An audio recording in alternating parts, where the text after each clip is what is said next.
Hello friends, welcome to my YouTube channel English guru first. आज मैं आपके सामने हिंदी टू इंग्लिश ट्रांसलेट के बारे में बताने वाला हूं, जिससे आप डेली रूटीन के सेंटेंस, स्टोरीज़ या फिर किसी घटना के बारे में हिंदी से इंग्लिश ट्रांसलेशन अच्छे से कर सकते हैं।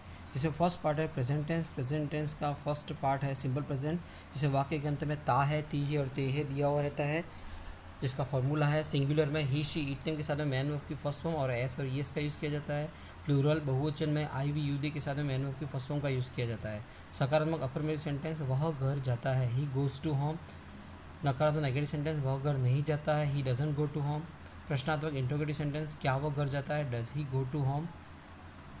इसमें ता है, ती है, ते है से सिंपल प्रेजेंट की पहचान होगी। सेकंड पार्ट है प्रेजेंट कंटिन्यूस, जिसके वाक्य के अंत में रहा है, रही है, रहे है आता है। Formula is am plus main verb की फर्स्ट फॉर्म प्लस आई। फर्स्ट एग्जांपल है तुम खाना खा रहे हो, you are eating food. Second, तुम खाना नहीं खा रहे हो, you are not eating food. Third है क्या तुम खाना खा रहे हो, आर यू ईटिंग फूड। इसमें वाक्य के अंत में रहा है, रही है और रहे आ रहा है, जिससे प्रेजेंट कंटिन्यूस की पहचान हो रही है। थर्ड पार्ट है प्रेजेंट परफेक्ट। इसमें लिया है, दिया है, चुका है, चुके हैं, चुकी है, दिया हुआ होता है। इसमें फॉर्मूला हैज़ है प्लस मैन वर्ब की थर्ड फॉर्म, उसने अपना काम कर लिया है, he has done his work. उसने अपना काम नहीं किया है, he has not done his work.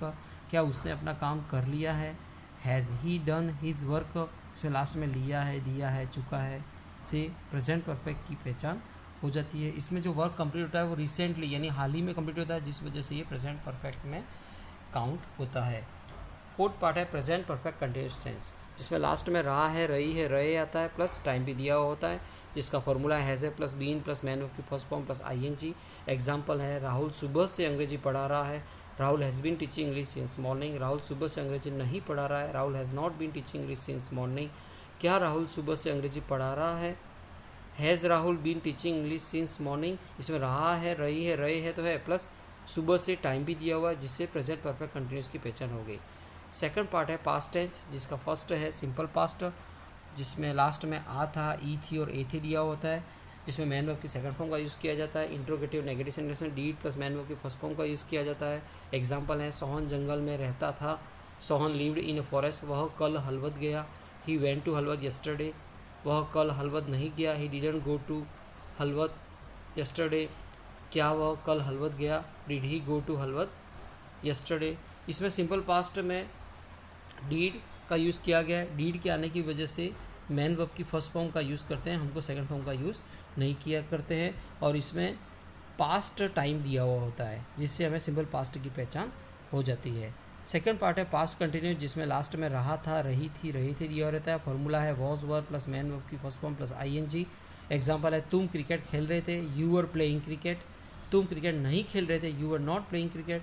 Third है क्या तुम क्रिकेट खेल रहे थे, वर यू प्लेइंग क्रिकेट। इसमें रहा था, रही थी और रहे थे लास्ट में दिया हुआ, जिससे पास्ट कंटिन्यूस की पहचान हो जाती है।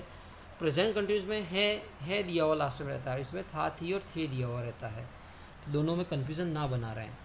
थर्ड पार्ट है पास्ट परफेक्ट, जिसमें चुका था, चुके थे और चुकी थी दिया रहता है। फॉर्मूला हैड और मैन वर्ब की थर्ड फॉर्म होती है। मैं अपना काम कर चुका था, I had done my work. उसने अपना काम नहीं किया था, he had not done his work. क्या उसने अपना काम किया था, had he done his work. इसमें चुका था, चुके थे और चुकी थी लास्ट के अंत में दिया होने की वजह से पास्ट परफेक्ट की पहचान हो रही है। अब इसमें लास्ट पार्ट है past perfect continuous tense. Past perfect continuous tense में क्या होता है कि रहा था, रही थी, रहे थे तो दिया हो रहता है, प्लस टाइम भी दिया हो रहता है, जिस वजह से पास्ट परफेक्ट कंटिन्यूस की पहचान होती है। इसमें फॉर्मूला है had plus been plus main verb first form plus I.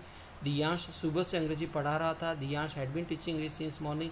Diyansh सुबह से अंग्रेजी नहीं पढ़ा रहा था, Diyansh had not been teaching English since morning. क्या दियांश सुबह से अंग्रेजी पढ़ा रहा था, had Diyansh been teaching English since morning. इसमें रहा था, रही थी, रहे थे तो है, प्लस टाइम भी दिया हुआ, जिससे पास्ट परफेक्ट कंटिन्यूस की पहचान हो गई है। इसमें लास्ट पार्ट है फ्यूचर टेंस, जिसका फर्स्ट पार्ट है सिंपल फ्यूचर, जिसमें वाक्य के अंत में घा, घी और घे दिया रहता है, जिसका फॉर्मूला है will shell plus main verb की फर्स्ट फॉर्म। शैल आई और वी के साथ में शैल का यूज़ किया जाता है, ही, शी, इट नेम, यू और दे के साथ में विल का यूज़ किया जाता है। मैं कल विद्यालय जाऊंगा, I shall go to school tomorrow. मैं कल विद्यालय नहीं जाऊंगा, I shall not go to school tomorrow. क्या तुम कल विद्यालय जाओगे, will you go to school tomorrow. यहाँ पे आई की वजह से शैल का यूज़ किया गया और यू की वजह से विल का यूज़ किया गया है। लास्ट में वाक्य के अंदर में गा, गी और गे दिया हुआ, जिससे सिंपल फ्यूचर की पहचान हो गई है। सेकंड पार्ट है फ्यूचर कंटिन्यूस, जिसमें रहा होगा, रही होगी और रहे होंगे वाक्य के अंत में दिए हुए होते हैं। फॉर्मूला है will be, shall be plus main verb की फर्स्ट फॉर्म प्लस ING। तुम किताब पढ़ रहे होंगे, you will be reading a book. तुम किताब नहीं पढ़ रहे होंगे, you will be not reading a book. क्या तुम किताब पढ़ रहे होंगे, will you be reading a book.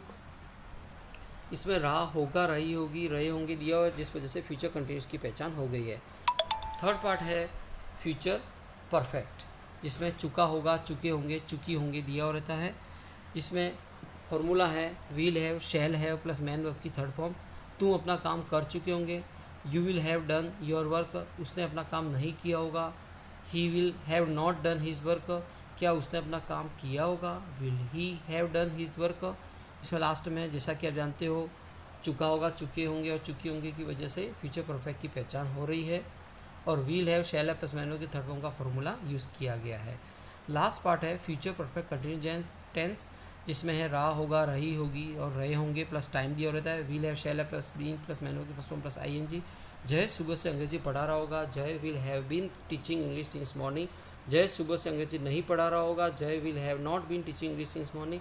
क्या जय सुबह से अंग्रेजी पढ़ा रहा होगा, will Jay have been teaching English since morning. इस तरह से मैंने आपको प्रेजेंट टेंस, पास्ट टेंस और फ्यूचर टेंस का हिंदी टू इंग्लिश ट्रांसलेशन के बारे में अच्छे से डिस्क्राइब कर लिया है। अब मैं आगे आपको प्रैक्टिस क्वेश्चंस कुछ बता रहा हूँ, जिसमें एक सेंटेंस से आप 12 फॉर्मूलेस के सभी ट्रांसलेशन अच्छे से कर सकते हो। जैसा कि फर्स्ट सेंटेंस है वह गाना गाता है, simple present, he sings a song. वह गाना गा रहा है, present continuous, he is singing a song. वह गाना गा चुका है, प्रेजेंट परफेक्ट, ही हैज़ संग अ सॉन्ग। लास्ट है वह सुबह से गाना गा रहा है, he has been singing a song since morning. Fifth sentence है उसने कल गाना गाया, he sang a song yesterday। वह गाना गा रहा था, he was singing a song, past continuous. वह गाना गा चुका था, past perfect, he had sung a song. Last है पास्ट परफेक्ट कंटिन्यूस, वह सुबह से गाना गा रहा था, he had been singing a song since morning. Ninth sentence है वह गाना गाएगा, he will sing a song. Tenth sentence है वह गाना गा रहा होगा, future continuous, he will be singing a song. 11 वह गाना गा चुका होगा, future perfect, he will have sung a song. 12 वह सुबह से गाना गा रहा होगा, फ्यूचर पर continuous tense, he will have been singing a song. इस तरह से मैंने आपको 12 फॉर्मूलेस के ट्रांसलेशन के बारे में बता दिया। शायद आपको मेरा ये वीडियो पसंद आया हो, तो प्लीज़ लाइक, शेयर और सब्सक्राइब कीजिएगा। Thanks for watching my video.